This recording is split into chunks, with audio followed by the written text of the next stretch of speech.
Hello there, welcome to my channel. My name is Doug and I'm back with another fountain pen review. And thank you in advance for liking and subscribing to my channel. Your support allows me to continue to do these reviews, so thanks. And don't forget that you can join my channel as a member and I'll answer all of your comments. So check that out. Today I'm going to look at another Hongdian fountain pen. I've been impressed with the quality of this relatively new brand of Chinese pen, but the ones I've reviewed so far have been the smaller size, the number 5 size nibs. This is the first model I've seen with a number 6 size nib, so I had to get one to see how I'd like it. This is the Hongdian 1841, and I got it in this dark red with really nice gold trim. I actually received this pen quite a while ago now, and I've been writing with it consistently since I received it in late May. It has quickly become one of my go-to pens in my weekly rotation. You have actually seen this pen before, as I featured it in one of my ink matching videos in June. I bought this bottle of diamine oxblood specifically to match with this pen. And you'll see why I like this pen and this pen and ink combination right now.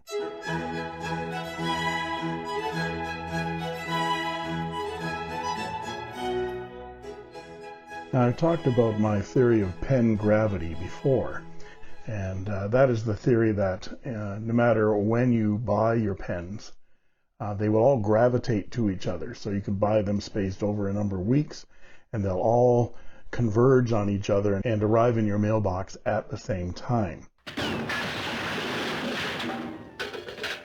I know this defies the law of gravity, but you see, I never studied law.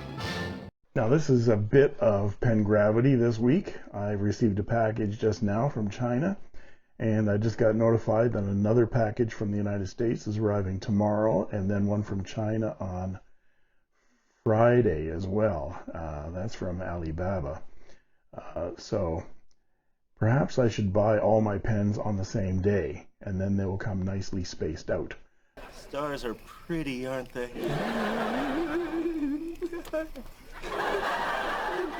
What's so funny? Is your American accent. Everything you say sounds stupid.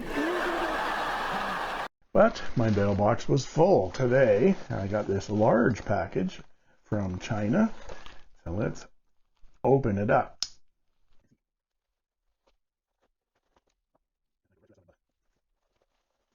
So the first thing, there it is, a little bit bent. There's a carry handle on one side. Zipper enclosure, and room for not 1, not 10, but 48 of your favorite fountain pens. Let's see what else is in the bag. Ooh, this looks like some sort of pen.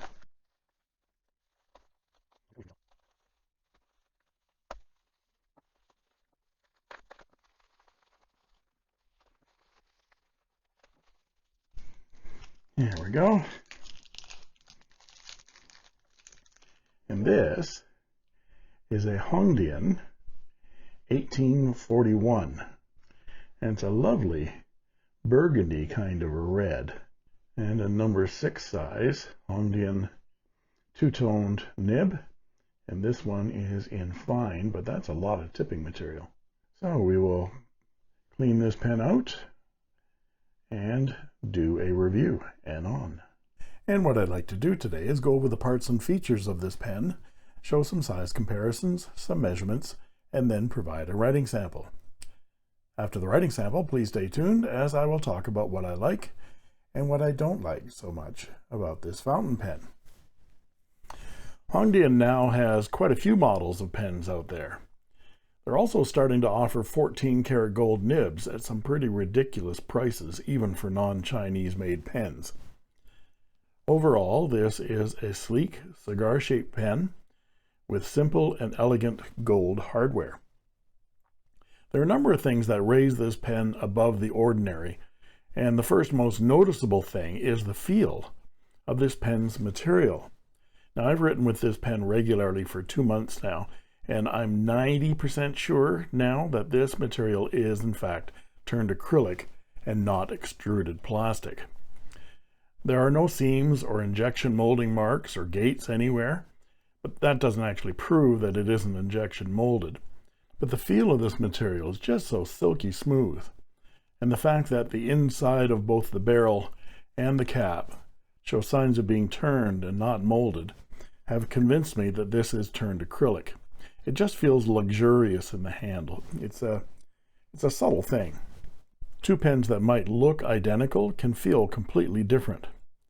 Some you can hold and know they are cheap from the combination of the weight and the feel of the material. I just love the feel of this pen. But let's look at it in more detail. From the top, we see a rounded end of the cap and a very elegant gold metal clip that extends from the cap. The clip is springy and very usable. The cap tapers up to a single gold-colored cap band with two deep frosted grooves, top and bottom, and a domed center with Hongdian 1841, Lan Tian, and Hongdian. Don't ask me to translate. There's a small step down from the cap to the barrel, which is straight to about here, where it begins to taper to the rounded end. The cap unscrews with slightly under 2 turns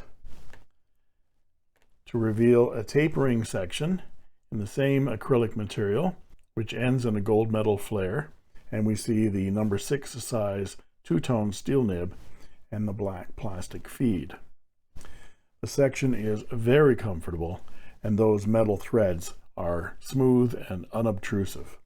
Let's take a closer look at this nib.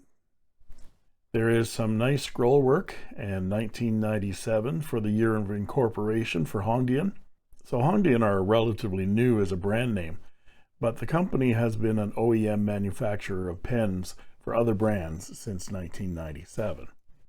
And then we see the Hongdian logo, and then Lan Tian Li Shui Zhejiang. I don't know that I'm pronouncing that correctly, but I think those things indicate locations in China or districts or the company names or something like that. And then there's a small F down there for fine. The nib and the feed are part of a nib assembly that unscrews from the section. The section unscrews to reveal the included branded Hongdian converter. The nipple has a metal reinforcement on the top, which is very nice, and the whole converter is definitely upscale and a better quality.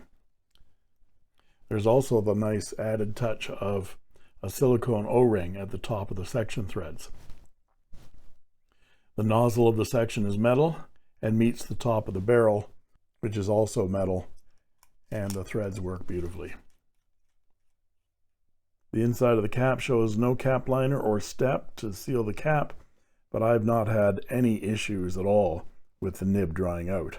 The cap posts deeply and securely, and the pen is beautifully balanced, both posted and unposted. Unposted, the pen is plenty long enough to write with. I bought this pen from Easy Buy on Etsy for $27.87 US, and it's also available in black with gold trim, although I think they might be sold out right now, but you can probably find them in other locations like eBay. And they're also available with either extra fine or fine nibs. And now I see an option for the 14 karat gold nib, and that makes the pen $118 US. Now let's look at some size comparisons. Here's the Hongdian 1841 with a Wingsung 626, a Pilot Falcon, a Pilot 78G, and a Pilot Metropolitan. Now let's look at them posted. And here they are posted.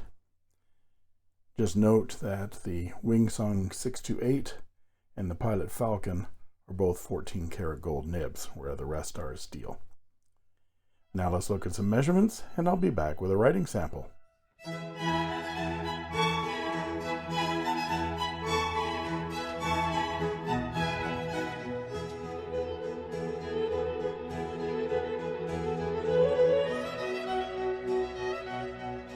And we're back with the writing portion of the review. This is Clairefontaine 90 GSM paper, and this is the Hongdian 1841, and it has a fine steel nib. Check the wetness here. This is a nicely wet pen, and I really didn't do anything to this other than write with it. The nib is ultra smooth, and the ink today is diamine oxblood. And I'm loving this ink.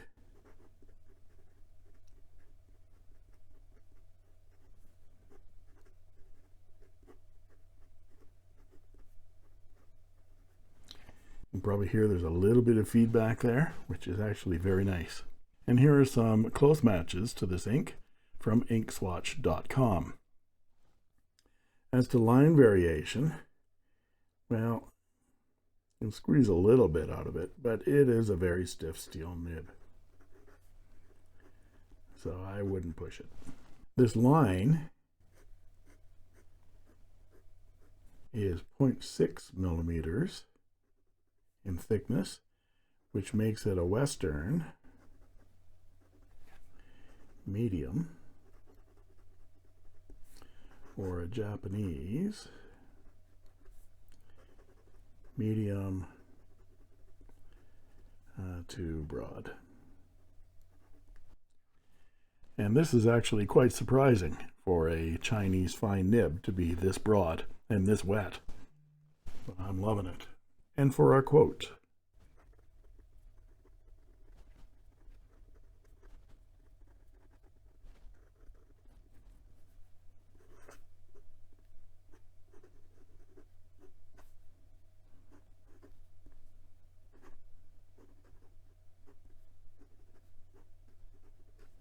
and for some reverse writing, it actually does it, and the feed is keeping up, but it is very scratchy and it's starting to dig into the page. And some quick writing.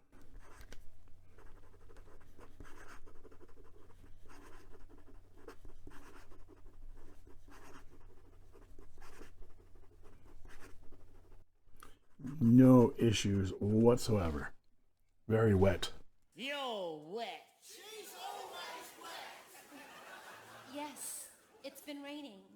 Very nice pen. So what do I like and what do I not like about this fountain pen? I didn't actually expect to like this pen so much. I got it because it was the first Hongdian I'd seen with a number 6 size steel nib, and it came in such a nice deep blood red with this elegant gold trim. But it looked like it was going to be a little bit small for me, especially on the section. But to my pleasant surprise, I have found that I have been reaching for this pen constantly for the last couple of months. It might be that I love the lovely match of the diamine oxblood with the deep resin of this pen. It might be that this pen just feels like silk in the hand. It might be that it lays down a thick, wet line of ink that is nowhere near a Chinese fine line. It might be the obvious build quality from the luster of the finish and the upscale converter. It's probably all those things combined. I can't think of anything negative to say about this pen. I see no reason in the world to spend an extra 70 or 80 bucks for the 14 karat gold nib version of this pen. I suppose if you wanted some bounce to the nib, but still, 120 bucks is a lot of money for a Chinese pen, even with a gold nib. And there's no guarantee the nib will have any bounce to it. Give the ball to someone else. Give the ball to someone else.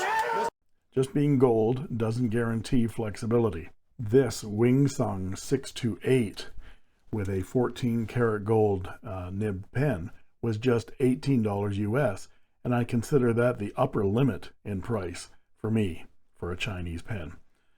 This is a great pen, but I wouldn't pay $120 for it. And when I A/B these two pens, I have to give the nod to the Hongdian on the bang for the buck. I think both of these pens actually might make my best of 2021 list, however. I love them both. And there you have it. If you like this video, please like and subscribe, and don't forget to ring that bell to get instant notifications whenever a new video is posted. And don't forget, you can join as a member of my channel for only 79 cents a month, and I guarantee I will answer your comments in the comment section. And you'll even get cool emojis and stickers too. Good. And that just leaves it for me to say,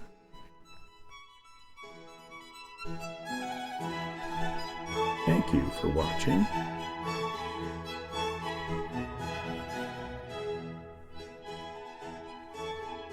And that's all she wrote.